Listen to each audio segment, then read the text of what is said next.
My name is Lorraine Whitmarsh and I'm a Professor of Environmental Psychology at Cardiff University, and I'm also the Director of the new UK Centre for Climate Change and Social Transformations.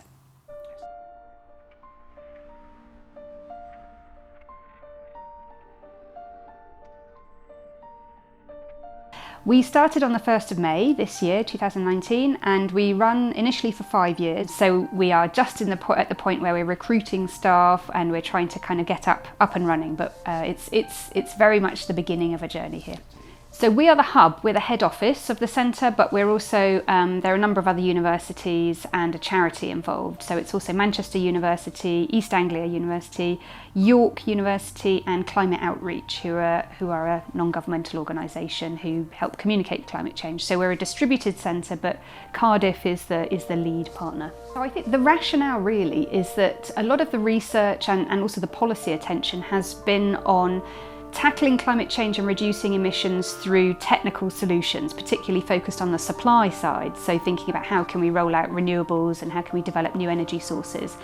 But where we need to focus now and where we haven't really seen so much progress is more on the demand side and very much in terms of thinking about what society and people can do.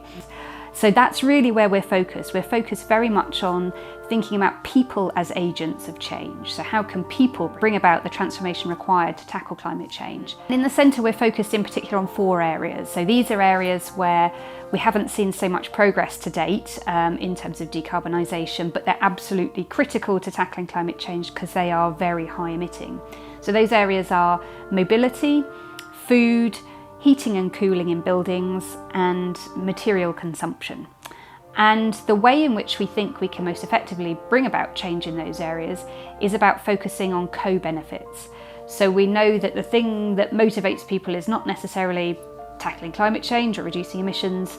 It is very much trying to understand what their values are that underpin their behaviours and their organisational goals as well.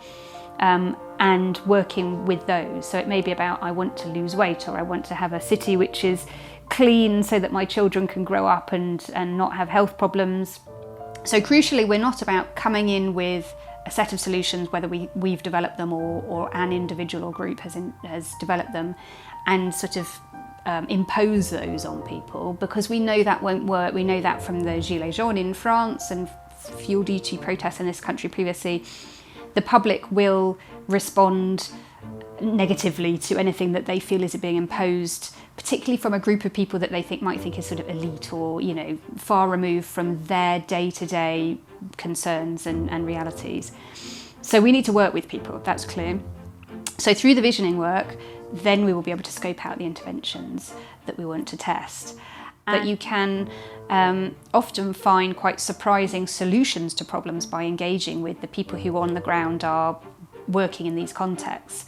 So, farmers may have some ideas about how to address emissions from agriculture that don't necessarily occur to policymakers or experts in Westminster, because they are the ones on the ground sort of dealing with these realities. But maybe from a personal thing, one of the times when, and it was really late on, it was only the end of last year actually, that I started to, I think, fully appreciate the gravity of climate change. And this is quite shocking in a way to say that, I've been working in this area for more than a decade.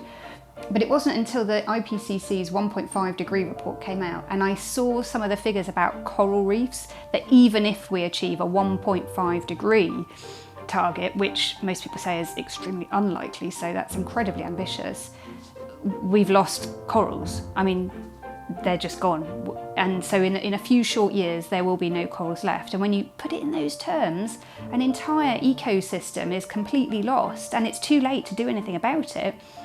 It's quite terrifying. And I think it does start to bring it home. I think in some ways I'm still in maybe a bit denial, thinking about how the world that my children are going to grow up into. If I really think through that, it becomes too much to think about, actually. I think there will be lots of sort of new technologies, there'll be lots of technical elements. But I'd like to think there would be even more non-technical innovations as well.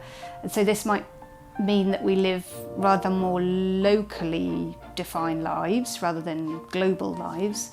So we travel less, perhaps. We probably go abroad less. We might still travel, but just less often and or less far.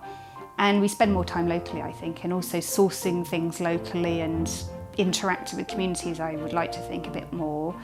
I mean, I think one of the intriguing policy options is having shorter working weeks as well, so maybe 4-day week, and lower incomes that go with that, so your salary does also go down proportionally, and so that you are spending more time with your family, more time potentially with community, but you're maybe rediscovering skills like how to repair clothes, how to grow your own food, or how to fix things, which at the moment, because we have less time to do anything like that, then we just buy a new thing, or we just bin stuff. So it's hopefully reversing some of that kind of disposable kind of culture that we have at the moment.